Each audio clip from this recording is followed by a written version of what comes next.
gente, tudo bem? Eu sou Letícia Ribeiro, advogada e professora de Direito Empresarial aqui na Nova Oeste Concursos. Eu estou aqui nesse preparatório para o exame da OAB e quero convidar a você para nos conhecer. Nós somos DNA Novo, então por isso eu quero te convidar a ser um DNA Novo também. A prova da OAB foi suspensa por enquanto, e isso trouxe muita preocupação para quem está estudando, mas veja pelo lado positivo, você tem mais tempo para estudar. Eu quero convidar você para fazer essa revisão comigo de direito empresarial, convidando você também para a campanha Empresarial é Legal. Por quê? Empresarial é visto como uma matéria chata, é visto como uma matéria que não é intuitiva, não é didática e por isso muitas pessoas têm um receio, têm um preconceito com o direito empresarial. Então eu lancei a campanha Empresarial é Legal, hashtag Empresarial é Legal. Por quê? Porque empresarial vai direcionar a sua vida como advogado. De repente, você quer atuar em uma área do direito, seja no direito civil, no direito consumidor, no direito penal e fala que direito empresarial não tem tanta importância. Todavia, essa não é a verdade, porque dentro do processo você tem que analisar os atos constitutivos da empresa para a qual você está processando ou representando. Então, você tem que saber como que é uma sociedade, como que se caracteriza. Então, empresarial é uma matéria que é uma essência também do direito e ela precisa ser conhecida por todos aqueles que exercem a profissão. E você, como um OABeiro, está aí se preparando para obter a tão sonhada vermelhinha. E nós estamos aqui para te ajudar nessa tua preparação. Então não tenha esse preconceito com o empresarial, porque tudo aquilo que a gente coloca como difícil é também mais difícil para aprender. O nosso cérebro, ele já vai ter uma repulsa naquele conteúdo. Então aceite empresarial, coloque ele como uma matéria importante para o seu aprendizado. Depois, quando você for exercer a advocacia e você vê que ela não é tão relevante na sua vida, ok, segue a especialidade que você quis, no entanto você tem a base. Se por acaso chegar algum cliente no seu escritório querendo processar uma empresa, você já sabe ali como direcionar, o que você olha no processo e aí você não está totalmente alheio à realidade. Quem é da área do penal vai dizer assim, mas direito penal não tem empresarial.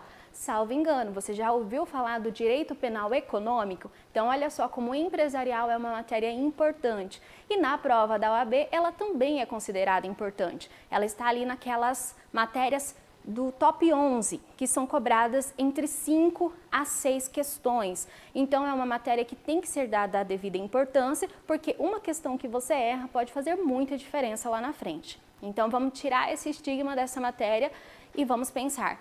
Empresarial é legal, mesmo que você não ache, você já coloca o seu cérebro para entender aquela matéria como uma coisa positiva. Dentro do direito empresarial, na prova da OAB, a gente tem aqui na tela as matérias mais cobradas. Entre elas estão direito societário, títulos de créditos, direito falimentar, contratos empresariais, direito de propriedade industrial. Dentro desses nichos grandes, nós temos subconteúdos e entre eles caem algumas coisas muito específicas. Em direito societário, o que despenca é sociedade limitada, a SA, o que é empresário, o que é empresa, estabelecimento, valores mobiliários, então são coisas para entender. E essa área do direito é uma área muito lucrativa. Então, se você já está pensando em advogar, já preste atenção nessas aulas de direito societário, porque é uma área que agora, pós-pandemia, nós vamos utilizar bastante. Então, também temos os títulos de crédito, que na OAB despenca a questão do cheque. Como que é feito o cheque, a questão dos avais, dos endossos. Então, aqui a gente vai ter essas aulas, vamos saber o que é isso, e você consegue acertar o maior número de questões na sua prova. No direito falimentar vai cair o processo de falência. Falimentar, ela quer dizer falência ou recuperação judicial de uma empresa. Então são esses processos que vão cair dentro da sua prova. Como que pode ser feito, processo judicial, extrajudicial, quem tem prevalência no recebimento dos créditos, o pagamento, o processo em si. E já nos contratos empresariais caem os atos mercantis. E no direito de propriedade industriais, os prazos para registro é o campeão de cair nessa tua prova. Então, esses são os conceitos mais básicos que você tem que saber. Uns de forma mais consistente e outros você tem que dar uma passada de olho ali para não perder um ponto na sua prova, tudo bem? Então vamos lá, hashtag empresarial é legal. As principais dicas que eu estou aqui passando para você de como você deve estudar essa matéria. Então assim, são dicas que eu utilizei na minha preparação e utilizo até hoje e são dicas que todos aqueles que me procuram para saber como estudar para alguma coisa, eu estou indicando essas situações. Aqui no nosso curso teremos uma apostila para cada aluno.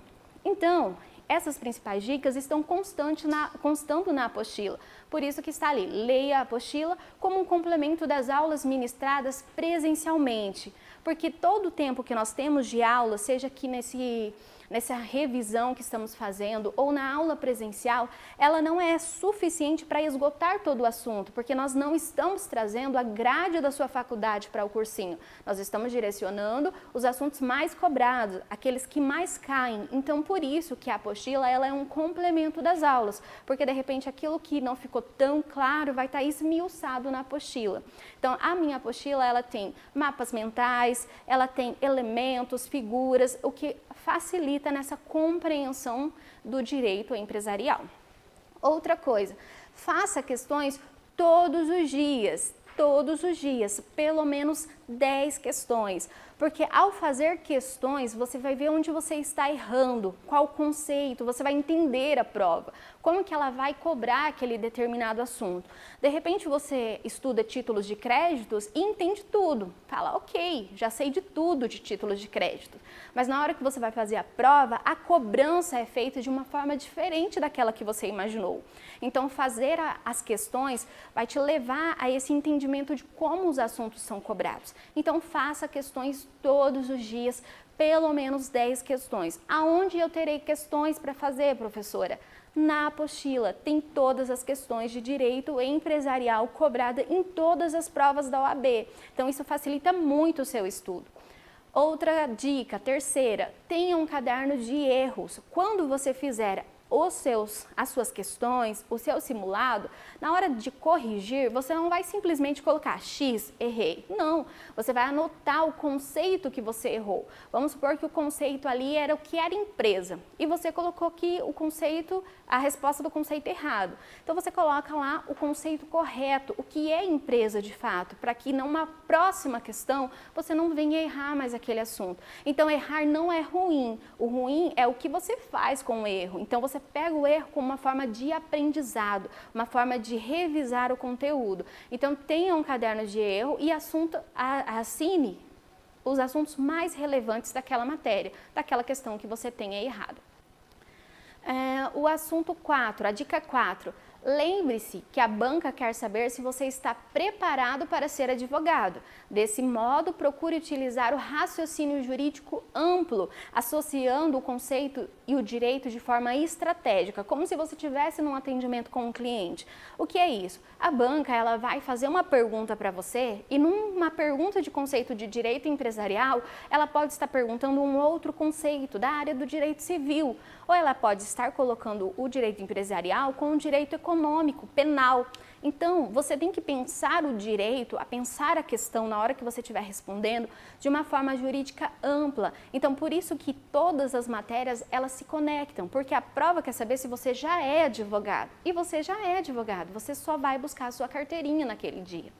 Então, lembre-se de fazer o raciocínio jurídico amplo. Quinta dica.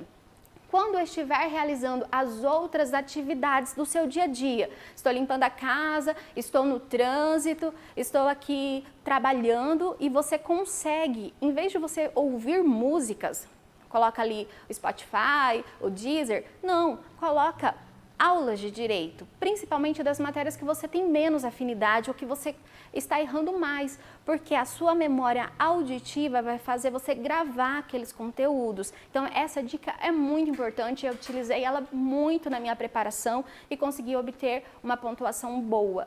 Outra coisa, quem tem memória auditiva pode fazer músicas com conceitos que às vezes não consegue compreender. Você faz uma musiquinha e aquilo fica na sua cabeça. Isso são dicas interessantes. Tem audiolivros também, tem podcast de direito. Então, assim, busque materiais que facilite uma aula, que você vai relembrar aquele conteúdo, tá bom? A sexta dica, leia a lei seca todos os dias, principalmente os artigos que mais caem de cada matéria. Então, assim, dentro das apostilas tem os artigos que mais caem de cada matéria. A prova da OAB costuma ter uma regularidade nessa cobrança. O seu dever enquanto preparatório, enquanto aluno que está se preparando, é entender, saber, entender aquela vírgula. Então, leia a lei seca, para que você não seja surpreendido com um conceito equivocado na hora da prova. A leitura, a repetição vai fazer com que você grave aquele conceito. Então, isso é muito importante. Sétima dica, não fique com dúvida. Se você não entendeu alguma coisa, você pergunta. Perguntar não ofende ninguém e isso vai facilitar o seu entendimento sobre a matéria. Às vezes você não entendeu, o professor vai te dar um exemplo prático e aí você consegue compreender. Então não tenha medo, não tenha receio de fazer perguntas, tá bom? A oitava dica, ela que é acredite em você e no seu esforço, não tenha medo da prova, deixe a prova ter medo de você. É muito comum que a gente tenha medo daquilo que a gente não conhece, mas você está se preparando, você é DNA novo, você está aqui junto com a Novo Oeste Concurso, com professores altamente capacitados para te fazer chegar a alcançar a sua vermelhinha. Então, não tenha medo, você vai se preparar e no dia da prova você vai chegar lá e falar assim, eu já sou advogado, eu vim aqui buscar a minha carteirinha. Então, se você tiver medo, aquilo que você tem medo é o que acontece com você. Então, não tenha medo, você fale, eu vou passar e vai passar e ponto, nós acreditamos em você. A nona dica, cuide do seu emocional e não deixe que cobranças externas tirem a sua paz. Essa é uma dica muito importante, porque quando a gente está se preparando para a prova da OAB, o que acontece? A gente tende a comentar com várias pessoas e muitas pessoas, em vez de ajudar, acabam atrapalhando. Então, cuide desse lado. Se você acha que a pessoa não vai te ajudar, vai te falar coisas que não é importante, deixe de lado, não comente com outras pessoas que você não vai ter um apoio. Se apoie em pessoas que vão te auxiliar a chegar onde você quer ir. Então, cuide desse lado emocional, não deixe que as palavras alheias afetem você e você sinta que você não tem capacidade para passar na prova. Não é isso, você é capaz. Então, cuide do seu lado emocional para que no dia da prova você esteja bem, esteja zen e alcance a tão sonhada vermelhinha. Você só vai buscar a sua aprovação. E por último, e não menos importante, relaxe. Tire um momento para você descansar a sua mente. Muita gente tem o costume de calcular horas de estudo. Olha, eu estudei 12 horas em 2 dias. Estudei 48 horas essa semana. Muitas horas de estudo não significa absorção do conhecimento, não significa que você vai conseguir absorver o conteúdo. Então, tire um momento para você descansar. Se o seu corpo não está mais absorvendo o conteúdo naquela aula, pare, descanse, toma um tereré, dá uma aliviada na cabeça e volta. Volta de novo, estude e continue. Você não é obrigado a ficar ininterruptamente estudando. Você tem que estudar e absorver o conteúdo. A partir do momento que o conteúdo não está sendo absorvido, então é o momento de dar uma parada, uma relaxada para continuar a prova. Certo? Essas são as minhas principais dicas, são coisas que eu aplico na minha vida e para mim tem dado certo. Então eu espero que contribua com você, que faça com que você também tenha essa tão sonhada vermelhinha. Agora vamos direto aos conteúdos que mais caem na prova.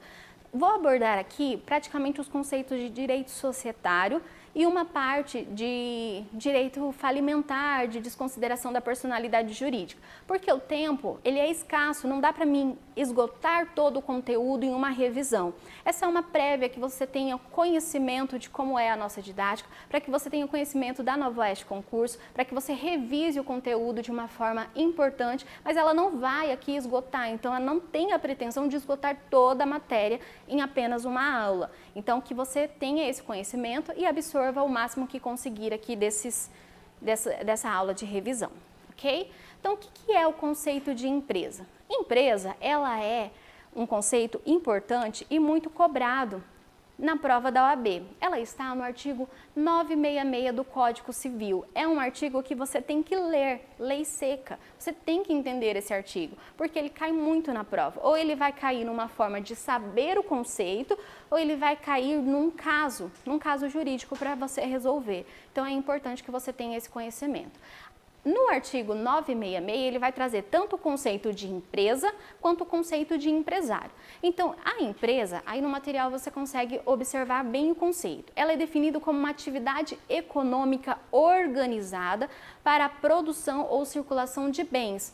Ou seja, a empresa é a atividade, ela é a organização, ela não é o estabelecimento, porque nós temos o costume de dizer a empresa lá X. Aí você associa o conceito de empresa ao local. Lá no shopping, por exemplo. Aí você vai pegar esse conceito de empresa como sendo o local do shopping. Mas não é isso.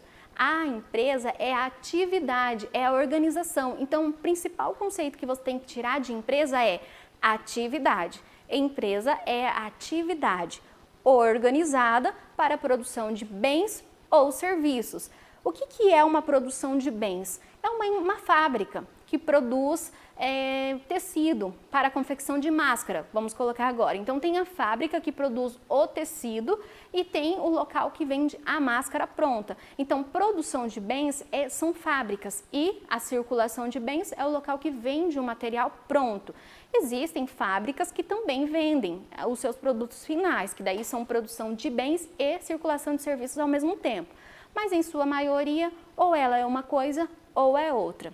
Então, para ficar gravado aí na sua mente, vamos colocar aqui essa figura. Então, a empresa é uma atividade economicamente organizada para produzir bens ou circular bens ou serviços. A atividade fim da empresa é essa produção desse serviço ou desse bem. Então, isso é a empresa. Empresa não é o local, empresa é a atividade. Sempre que lembrar empresa, lembra atividade, organização, que daí você não vai ter essa possibilidade de errar a questão. O que acontece com o que é bem essa atividade econômica, a produção de bens, produção de serviço, a circulação? Nós trazemos aqui na apostila detalhadamente, então você consegue observar aí na tua tela. A atividade econômica é a essência da empresa, é a atividade em si. O que ela faz para obter lucro? Lembre-se que a empresa, ela busca o lucro. O lucro não é obrigatório, mas a busca pelo lucro, sim. Ela tem que obter o lucro, ela tem que ter uma atividade, um fim econômico. Então, se ela não tiver essa busca pelo lucro, ela não vai ser caracterizada uma empresa. Falamos já sobre a produção e a circulação de bens e serviços. Aqui mais um detalhe para que fixe esse conteúdo do que é uma empresa. A empresa, ela é a atividade, ela é a estrutura organizacional. Quem trabalhou em uma grande empresa, ouve muito falar assim, a organização fez isso, a organização fez aquilo. Por quê? Lembrar de empresa é lembrar que ela é uma atividade organizada. Então, se você associar esse conceito, você não vai errar. Então, mão de obra, matéria-prima, tecnologia e capital. Quem que faz esse uso? O empresário. O empresário é aquele que organiza a empresa. Então, aqui no artigo 966, a gente já tem esses dois conceitos, empresa e empresário. Então, o empresário, ele vai organizar essa empresa. A empresa, ela é a atividade organizada. E quem organiza essa atividade é o empresário. Então, ele vai pegar a mão de obra, ele vai buscar matéria-prima, ele vai colocar as tecnologias, computadores, internet, telefone, ele vai colocar dinheiro, capital, e ele vai organizar a empresa de modo que ela funcione. Então, empresário e empresa são diferentes, mas eles se complementam. Um não existe sem o outro. Empresa, atividade organizada, empresário, aquele que organiza a empresa, é aquele que exerce a atividade. Ele que vai buscar o lucro, buscar os investimentos, tecnologia, funcionários. Então, para você ser um empresário, também tem que ter esses requisitos. Do contrário, não é caracterizado empresário. Então, dentro da teoria de empresa, nós temos duas modalidades. O empresário individual e as sociedades empresárias. São dois tipos. O empresário individual, ele é exercido por meio de uma pessoa física, uma pessoa natural. Esse empresário individual, ele pode ter um CNPJ, mas os bens dele não é desassociado, conforme uma sociedade empresária. Quem está junto com um empresário individual é a pessoa natural. Por exemplo, eu sou uma empresária individual, sou eu. Os meus bens e os bens dessa empresa não vão ter diferença. Se a empresa tiver uma dívida, os meus bens vão responder também pela dívida daquela empresa, diferente da sociedade empresária. E esses conceitos nós vamos entender um pouco mais à frente. Deixa eu tomar uma aguinha aqui. Você também toma aí sua aguinha. Anote os seus conceitos. Realmente, direito empresarial é uma matéria legal, sim, mas nós temos alguns conceitos que precisam ser bem entendidos. E para entender isso, leva-se um tempo. Então, vamos lá no conceito de empresário, aquilo que a gente estava comentando. Artigo 966, regra para que você tenha todos os dias ali do lado da sua cabeceira um Código Civil para ler a lei seca. Então, o empresário vai exercer profissionalmente essa atividade, ele é o titular da empresa, ele vai organizar essa atividade. Só que tem algumas características para que você seja empresário. Do contrário, você não é o empresário, que é o que eu estava falando. Você organizar economicamente uma empresa tem que ter profissionalismo, onerosidade, organização e a produção de bens ou circulação de serviço. O profissionalismo é aquele que exerce de forma habitual e continuada por meio de funcionários. Ele pode exercer também, mas ele tem que ter funcionários para auxiliar, ele tem que ter ali outras pessoas para auxiliar, para que ele seja considerado empresário. A onerosidade é o capital que ele vai investir, é a geração de riqueza que ele vai buscar. Ele quer o lucro, ele está buscando o lucro, então tem que ter essa onerosidade. Ele tanto desembolsa um valor para que o capital da empresa seja estabelecido, quanto ele quer o retorno disso, seja por meio de um lucro, seja por meio de vendas. Ele tem que ter esse lucro, não tem como não ter o lucro, ele tem que buscar. O lucro em si não é o resultado, mas a busca, porque demora-se um tempo para que as empresas tenham aí o seu lucro. E a organização é ele organizar essa mão de obra-prima, o capital, a tecnologia, e aí ele tem o produto final, seja um serviço, seja um serviço ou um bem já propriamente dito. Nós sempre temos aqui na apostila uma dica, ou você memoriza, ou preste atenção que aquilo é importante, vai cair na prova, então sempre temos esses quadros. E aqui eu trouxe um exemplo. Então aqui na tela você pode observar. Empresário é aquele que exerce atividade com fim empresarial. A produção e circulação de bens e serviços, ele visa o lucro através daquela atividade, através do comércio. Ou seja, ele tem um profissionalismo na empresa, ele está por trás dessa empresa, fazendo com que ela tenha ela assume esse risco, fazendo com que ela tenha essa busca, então, pelo lucro. Então, o empresário é diferente do comerciante, então você tem que desconectar isso, empresário e comerciante. E aqui nós falamos apenas de empresário. O que eu trago de dica aqui também? Aí na tela você consegue observar. O conceito de empresário que nós estamos falando, ele se aplica tanto ao empresário individual quanto à sociedade empresária, conforme disposto no artigo 986 do Código Civil.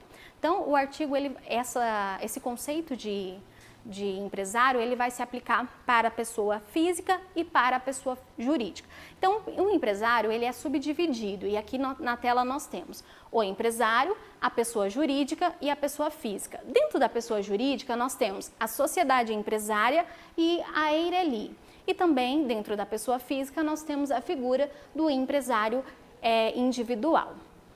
A pessoa jurídica pode ser empresário? Essa é uma questão que às vezes cai, porque a gente tem essa impressão de que empresário é apenas uma pessoa física, mas não, a pessoa jurídica, ela pode sim ser empresária. É o que a gente chama de uma sociedade empresária ou de uma EIRELI. Então, nós vamos detalhar isso melhor mais à frente. Então, o que vai definir uma sociedade empresária como simples ou como empresária mesmo, de fato? É o objeto social desta. Então, se o objeto social vai constar ali que se ele estiver explorando uma atividade com fins empresariais, como profissionalismo, organização, produção de bens e serviços, onerosidade, que é aqueles conceitos que falamos agora, vai caracterizar como uma sociedade empresária. No entanto, se ela não tiver essas características, ela vai ser uma sociedade simples. Então, vamos só revisar aqui. Essas características aqui: profissionalismo, onerosidade, organização, produção de bens e serviços, vai definir o que é um empresário. Se não tiver essas características, será uma sociedade simples. Então, essas características sempre caem na prova. Por quê? Ele vai dizer, observe, vai te dar um caso. Observe essa estrutura. É ou não uma sociedade empresária? É ou não um empresário? Aí você vai olhar, tem onerosidade? Tem profissionalismo? Tem produção de bens e serviços? Busca o lucro? Se sim, é empresário. Se não, é uma sociedade simples. Então, aqui nesse quadro você consegue ter aí um resumo de tudo isso. Quem não é empresário? A prova gosta muito de cobrar exceções. Nós temos a regra e temos as exceções. As exceções, elas despencam na prova do OAB. Então, aqui nós temos, dentro do conceito de empresa e de empresário, uma das exceções que mais caem: quem não pode ser empresário. Então, nós temos que quem não pode ser empresário são aqueles que exercem atividades intelectuais, científicas, artísticas e literárias. Quem exerce essas atividades não podem ser empresários, porque eles não exercem com as características de empresário.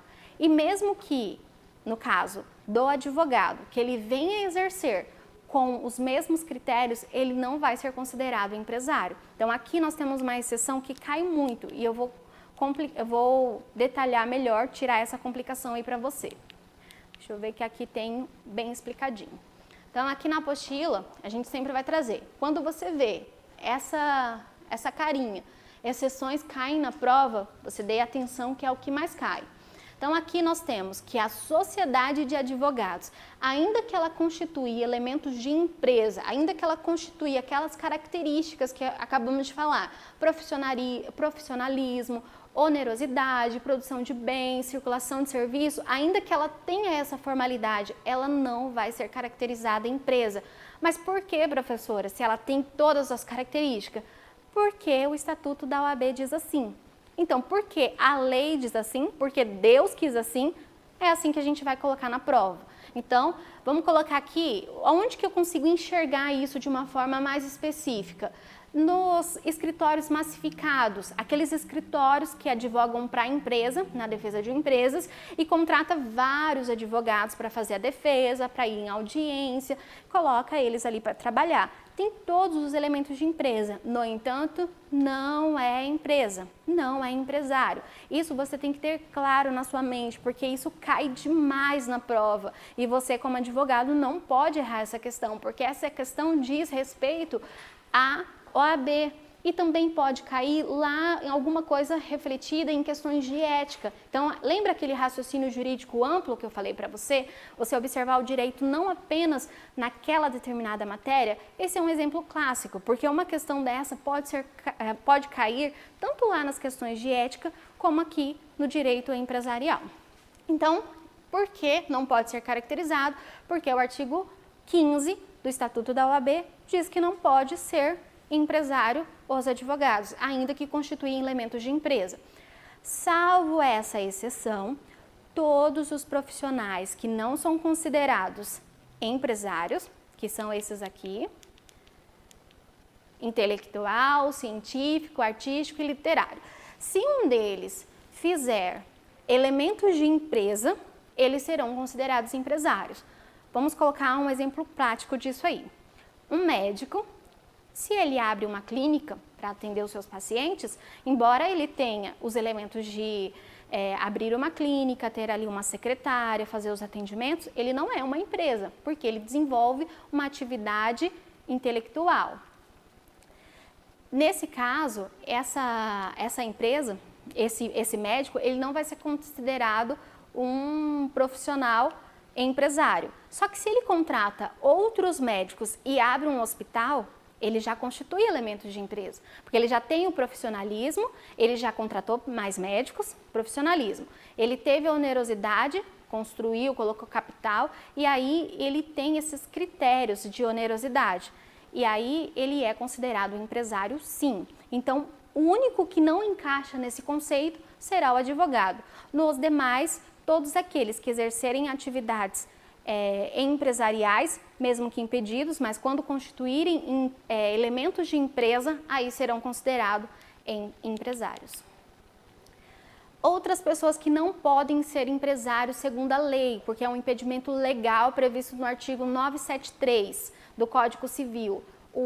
A pessoa legalmente impedida de exercer atividade própria de empresário, se exercer, responde pelas obrigações contraídas, ou seja, o estrangeiro, o servidor público, o falido, eles não podem ser empresários, porque em cada lei específica existe a proibição. No entanto, se eles praticam algum ato diante de uma empresa, de administração, o ato não vai ser nulo. Então, isso cai muito na prova. O ato de alguém impedido é nulo? Não, ele não é nulo. Essa pessoa vai responder pelo ato que praticou, certo? Outra pessoa que não pode ser... Tem uma outra exceção, na verdade é uma outra exceção, desculpa, gente. Uma outra exceção. O empresário rural, ele só é empresário se ele quiser. Ele pode ser empresário ou não, ele não é impedido. Ele só é empresário se ele quiser. Por que só se ele quiser? Porque a lei diz que ele é um facultativo e ele só vai ser empresário caso ele leve os seus atos constitutivos a registro na junta comercial. Porque não vamos colocar um empresário lá da área rural, do interior, como que vamos obrigar que essa pessoa vá lá registrar a sua atividade? Então, se ele quiser ser empresário, ele vai e registra, aí é uma vontade dele, mas obrigar esse produtor rural a fazer o registro, às vezes é impedi-lo de exercer alguma atividade. Por isso que a lei traz essa flexibilidade. Se ele quiser ser considerado empresário, então ele tem que registrar. Agora, se ele não quiser, pode seguir a vida nesse sentido. Outra pessoa que não é empresário é a sociedade cooperativa. Por quê? Porque ela é uma sociedade simples, ela não busca o lucro. E também tem uma vedação legal prevista no artigo 982 do Código Civil. Então, as sociedades simples, que é sociedades cooperativas, elas não são consideradas empresárias. Quais são as obrigações dos empresários, sob pena de ser considerados seus registros incorretos, agir de forma incorreta com a lei? Os empresários, eles são obrigados a levar os seus atos constitutivos a registro antes de iniciar a atividade. Então, eu decido que eu vou ser empresária, vou ter uma loja, eu tenho que registrar a minha atividade antes de começar a exercer. Se eu exercer a atividade e depois registrar esse período, estou fazendo um ato ilegal. E isso vai trazer alguns prejuízos para a sociedade empresária. Então, antes de exercer a atividade, deve-se levar os atos a registro. Então, as obrigações são registro, escrituração e contabilidade. É através da contabilidade que vai ter ali o registro de lucro de empresa, os livros básicos, que vamos estudar mais à frente, no decorrer das aulas, aqui na Nova Oeste Concurso 1 a 1. Quais são os livros obrigatórios e quais são os livros facultativos. Vou tomar mais uma aguinha aqui. Uma situação importante, que a natureza do registro ela é declaratória, ela declara a atividade, então por isso que é importante ter esse registro. Sobre os livros, a estruturação dos livros, os que são obrigatórios especiais, livro de duplicatas, livros comuns, que são os livros diários, e os demonstrativos periódicos, essas são as questões dos livros que estávamos comentando agorinha mesmo. E aquela situação que eu falei para vocês, do local onde está exercida a empresa, aquilo sim é o estabelecimento empresarial. Não é a empresa, é o estabelecimento empresarial. O estabelecimento é um conjunto de bens corpóreos que existem no mundo ou incorpóreos. Ele não existe no mundo físico, eu não consigo pegá-lo, como a marca, a logo de uma empresa. Então, são bens corpóreos ou incorpóreos. Esses são os bens da empresa e são caracterizados como estabelecimento empresarial. Como disse, a pessoa natural ela vai nascer com um registro, né, do certificado da certidão de nascimento e a pessoa jurídica com um registro da empresa na junta comercial. Então, o empresário e a empresa eles devem ser registrados. A pessoa jurídica, ela vai nascer desse registro. Então, a empresa, ela foi levada os seus atos constitutivos à junta comercial. O que isso reflete no mundo? Ele reflete que a empresa nasceu, ela teve um CNPJ, ela tem patrimônio, ela tem uma finalidade específica, ela vai nascer, ela pode ser uma reunião de pessoas, quando é uma sociedade empresarial, dotada de personalidade jurídica. Então, quando ela nasce no mundo, quando ela é registrada, ela tem uma personalidade jurídica e isso vai trazer direitos e deveres, entre eles os efeitos que temos, como você vê aí na tela. Se você não registrar a sua empresa, você tem penalidade. Lembra que eu te falei? Quais são as penalidades? Não tem legitimidade para pedir falência de outro empresário, não pode requerer a recuperação judicial da sua empresa, caso seja necessário. A responsabilidade do sócio é ilimitada, não se limita ao CNPJ, pode incorporar os seus bens. Isso vale também para a Eireli, que não houver constituído seus atos ou que não houver constituído todo o patrimônio. E não pode ter os livros autenticados e as informações financeiras ou contábeis. Por quê? Porque não tem matrícula, porque não tem CNPJ. Então, esses são os efeitos mais precisos que a gente encontra na falta de registro. Como que é feito o registro da empresa? Ela é feita por meio do contrato social. O contrato social vai definir que tipo de sociedade empresária é ela, se ela é uma sociedade simples, se ela é uma sociedade anônima. Então, o contrato social e o estatuto vai definir, então, esse tipo de sociedade. Algumas atividades, mesmo que tenha esse contrato, precisam de algum tipo de autorização. Então, tem que saber qual é esse tipo de atividade que você quer seguir para ver se precisa de autorização ou não, tá? Constando no artigo 45 do Código Civil. Então, para finalizar essa parte aqui de registro de empresa, o registro da empresa vai declarar existente a pessoa jurídica no mundo. Então, se você não faz, os membros vão responder ilimitadamente pelas dívidas da empresa ou subsidiariamente, vai depender do objeto do contrato social. O registro, ele vai declarar a denominação da empresa, a individualização, quem que administra, a forma de administração dessa empresa, a organização dessa empresa. E sociedade, pessoa jurídica, não é uma firma, não é uma companhia, não é uma associação. Elas são coisas diferentes, conforme constante aqui nesse registro de pessoa jurídica. A pessoa jurídica, conforme eu te falei, o objeto social vai definir qual que é essa atividade. Então, aqui eu tenho que as sociedades podem ser sociedade simples, sociedade em nome coletivo, sociedade comandita simples, sociedade limitada, anônima, comandita por ações, cooperativas, coligadas, liquidação da sociedade. Então, tem várias possibilidades de qual tipo de sociedade que eu vou querer e cada uma vai trazer um regramento específico. Por isso, e quem vai definir isso é o objeto social do contrato, é o contrato social e está previsto no artigo 981 do Código Civil.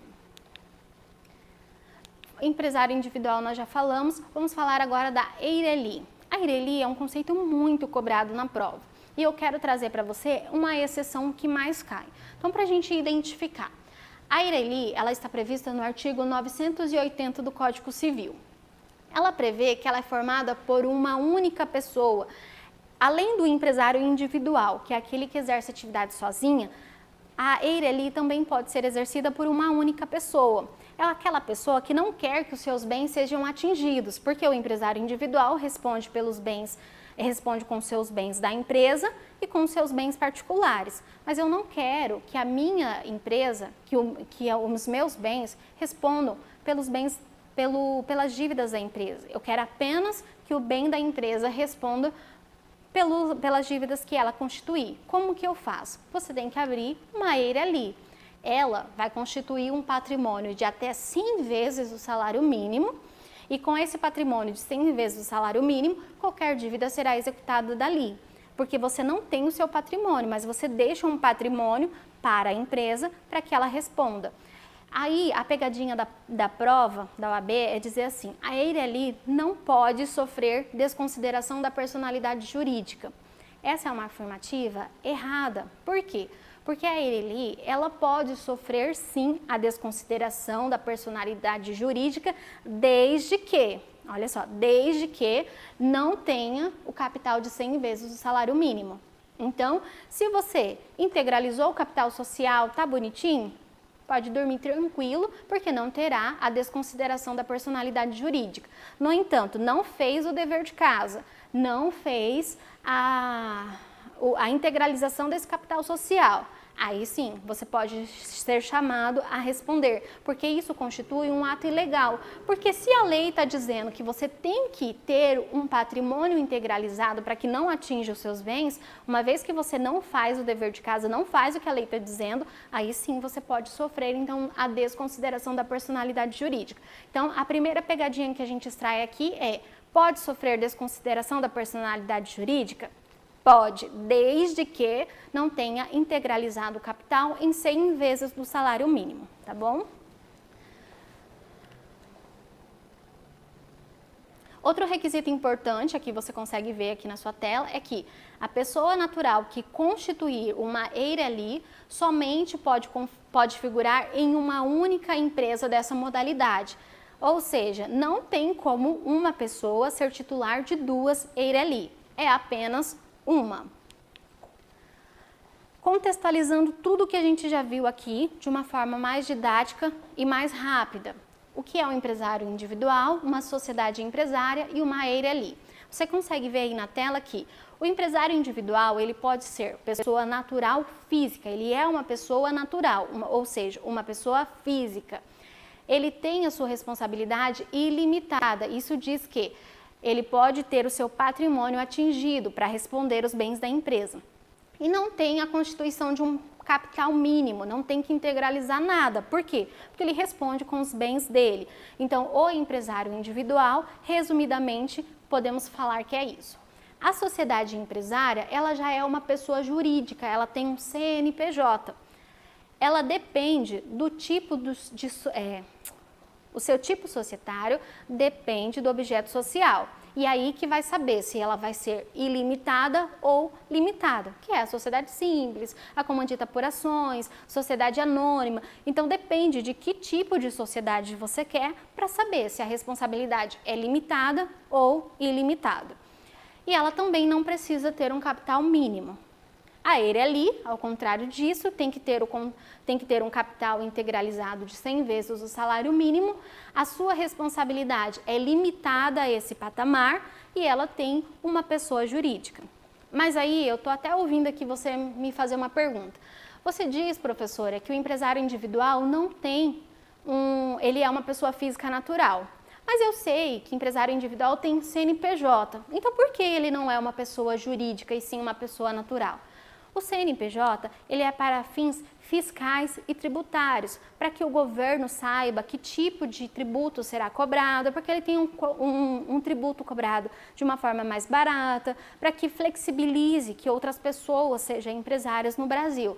Mesmo que ela tenha esse CNPJ, ela não vai ser uma pessoa jurídica, é meramente para fins tributários e fiscais. Partindo agora para a desconsideração da personalidade jurídica. Até agora a gente viu o que é uma empresa, o que é um empresário, o que é um estabelecimento empresarial, como que eu sou um empresário, como que eu não sou e como eu constituo uma empresa, certo? E agora eu quero saber como que eu desconstituo, como eu desconsidero a personalidade jurídica e por que eu tenho que desconsiderar essa personalidade jurídica. A desconsideração da personalidade jurídica, você pode ver aí na sua tela, isso faz parte da nossa apostila. Ela é a personalidade jurídica, ela é um manto que vai cobrir o CNPJ, vai cobrir os sócios, e aquele manto vai fazer com que os bens desse sócio não sejam atingidos, certo? É o que a gente viu de responsabilidade ilimitada e limitada até agora. Só que a desconsideração da personalidade jurídica vai descobrir esse manto, ou seja, vai retirar, e aí os bens do sócio podem ser atingidos. Isso ocorre quando tem que reparar um dano a terceiro. A empresa causou um dano e os bens da empresa não estão sendo suficientes. Ou a empresa realizou uma atitude ilícita, ela escondeu o patrimônio. Então, quando ela causa um dano a terceiro, mesmo que ela tenha responsabilidade limitada, se esse dano foi causado de forma ilegal, pode ser descaracterizada, esse manto pode ser desconsiderado, então, a personalidade jurídica. Nós temos 3 concepções dessa desconsideração, que é a concepção subjetiva, quando há uma fraude do sócio, e essa fraude ela tem que ser inequívoca, ou seja, ela tem que ser provada, tem que ser fato, não pode ser uma intenção, ou seja, uma suposição, ela tem que ter ocorrido. Então, o sócio, ele teve a intenção, ele fraudou os credores, ele teve dolo. Uma concepção objetiva, houve o abuso da personalidade jurídica, ela foi usada para fins alheios para a qual ela foi criada. Houve o desvio da finalidade, houve a confusão patrimonial. E aqui na confusão patrimonial é quando o bem da empresa e o bem do sócio, ele se confunde, já não sabe mais de qual é qual. E aí a gente tem o Instituto da Desconsideração Inversa da Personalidade Jurídica, quando desconsidera os bens do sócio, porque os bens da pessoa jurídica foram colocados em nome do sócio para fraudar. E aí a gente tem então essa confusão patrimonial. Todo mundo pode pedir a qualquer critério essa desconsideração da personalidade jurídica? Não, ela tem requisitos e aqui a gente pode observar os requisitos na tela. O juiz, ele vai decidir por requerimento da parte ou por requerimento do Ministério Público. Ocorre quando a empresa esteja no polo passivo da ação, ou seja, ela está sofrendo a ação, ela não é ela que impetra a ação. Não é um pedido inaugural, não é um pedido inicial, ele é o pedido que ocorre dentro do processo. A pessoa é demandada, a pessoa jurídica é demandada e aí ela faz esse pedido. Ela pode ocorrer no pedido interlocutório dentro de um processo que já tenha existente ou no pedido autônomo e é feito em 2 situações, confusão patrimonial ou ato lesivo. E aqui nós temos então um mapa mental que vai considerar essas informações que eu falei, vai estar disponível na tela para que você tenha aí um resumo de tudo isso. Agora vamos extinguir a personalidade jurídica sem uma desconsideração. Eu decidi encerrar minhas atividades e esse também é o último tema aqui da nossa revisão. A extinção da personalidade jurídica é quando eu, empresária, ou a empresa, ou os sócios, decidem que não querem mais ter essa atividade. Então, ela ocorre por dissolução, liquidação ou partilha. Então, a dissolução é o desfazimento, é o encerramento mesmo dessa constituição. A liquidação, ela é a realização do ativo e do passivo. Eu pago o valor que eu devo com o bem que eu tenho. E aí eu não tenho mais dinheiro para manter a empresa, ou seja, liquidou-se todas as dívidas, liquidou a empresa. Ou a partilha, que é a forma que os sócios participam do estoque da sociedade, ou seja, estou encerrando as ações, cada sócio vai pegar ali uma parte da empresa, uma parte dos bens da empresa, e aí não tem mais como prosseguir. A exclusão da personalidade jurídica só ocorrerá com a conclusão de todo o processo, seja ele judicial ou extrajudicial. E uma última dica, é possível, que é o que a gente já tinha falado, né? Se era possível desconsiderar a personalidade jurídica da Eireli. Sim, é possível, mas como tudo no direito depende, desde que. Então, desde que vai entrar aqui nesse depende. Desde que não tenha sido feita a integralização desse capital. Então, a extinção aqui, para finalizar o nosso mapa mental, ocorre com desconsideração inversa da personalidade jurídica, despersonificação, estou tirando o CNPJ dessa empresa, estou direcionando essa desconsideração, estou liquidando ela. Então, essas são as formas da extinção. Essa nossa revisão é uma revisão rápida, como eu disse para vocês, não tem como esgotar todos os conteúdos. Direito empresarial tem muitos conceitos, tem muitas exceções. A regra do direito pode dar 15 folhas, mas as exceções dão 300. São vários livros e daí são criados a doutrina. Por que tem a doutrina? Porque tem várias exceções, cada um entende de um jeito. Então, as exceções são o que mais caem na prova. Então, direito societário é uma matéria muito extensa, é uma matéria que exige um pouco de um olhar cuidadoso. Como eu disse para você, direito empresarial não é ruim, é uma matéria legal, lembre-se disso, tudo que você coloca como uma coisa chata, como uma coisa ruim, você não consegue aprender. Só que é uma matéria extensa e por ser extensa a gente não consegue esgotar toda essa matéria em uma aula de revisão. Então esse foi mais ou menos uma revisão apenas do direito societário, do que é empresa, do que é empresário, estabelecimento comercial, desconsideração da personalidade jurídica, extinção, é mais uma abrangência dessa área para que você consiga compreender um pouco do direito. E como eu te falei, olhar o direito de uma forma ampla, de um raciocínio jurídico lógico, porque ele pode cair tanto uma questão lá de ética como uma questão do direito civil, tá bom? Então é isso, fiquem com Deus e espero vocês todos aqui.